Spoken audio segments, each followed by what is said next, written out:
আইপিএলের নিলামে দল পাননি দুই বাংলাদেশি ক্রিকেটার মুস্তাফিজুর রহমান এবং রিশাদ হোসেন। তাদের কিন্তু আগ্রহ দেখায়নি কোনো ফ্র্যাঞ্চাইজি। অবশ্য অবিকৃত ক্রিকেটারদের লম্বা তালিকায় আছে কেন উইলিয়ামসন, মুজিবুর রহমান, মঈন আলী, আজিঙ্কা রাহানের মতো তারকার নাম। তবে চমক দেখিয়ে চড়া মূল্যে বিক্রি হয়েছেন আফগান স্পিনার গাজনফার। নিলামের দ্বিতীয় দিনেও ছিল পেসারদের দাপট। শ্রীলঙ্কা আবারও রপ্তানিতে শীর্ষে। আইপিএলের মেগা নিলামের দ্বিতীয় দিন নাম আসলেও দল পাননি বাংলাদেশি পেসার মুস্তাফিজুর রহমান। 2 কোটি ভিত্তিমূল্যের ফিসকে নেয়ার জন্য আগ্রহ দেখায়নি তার গেল আসরের দল চেন্নাই সুপার কিংস সহ অন্য কেউই। আরেক বাংলাদেশি রিশাদ হোসেনকেও নিতে চায়নি কোনো দল, অবিকৃত থেকেছেন এই লেগ স্পিনারও। তবে অকশনের দ্বিতীয় দিন দল না পাওয়ার তালিকাটা বেশ লম্বা। নিউজিল্যান্ডের 3 star Kane Williamson, Glenn Phillips, Daryl Mitchell কেউই দল পাননি।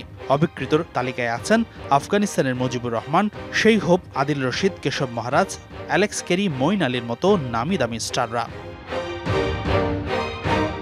ভারতীয় তারকারাও আছেন অবিকৃতদের দলে। আজিঙ্কা রাহানে, মায়াঙ্ক আগরওয়াল, শার্দুল ঠাকুর, পৃথ্বী শর মতো পরিচিত মুখরা দল পাননি এবারের আসরে।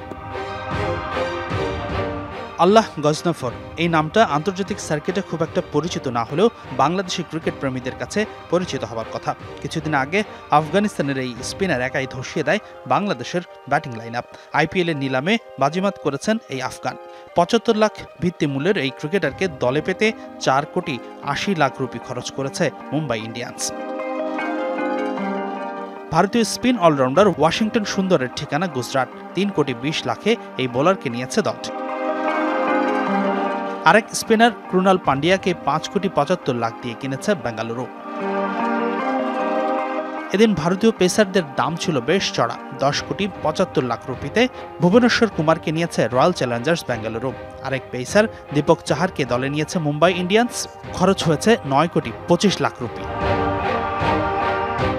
8 কোটিতে পেসার মুকেশ কুমারকে নিয়েছে দিল্লি। বিদেশিদের মধ্যে দ্বিতীয় দিন দল পেয়েছেন মার্কো ইয়ানসেন। 7 কোটিতে এই অলরাউন্ডারকে নিয়েছে পাঞ্জাব। এছাড়াও জশ ইংলিশকে 2 কোটি 60 লাখ রুপিতে কিনেছে দলটি। ওয়েস্ট ইন্ডিজ ব্যাটার রোবম্যান পাওয়েলকে 1 কোটি 50 লাখ রুপিতে কিনেছে কলকাতা নাইট রাইডার্স। আর ফাফ ডু প্লেসিসকে 2 কোটি রুপিতে নিয়েছে দিল্লি ক্যাপিটালস। হাসানুর রহমান, যমুনা স্পোর্টস।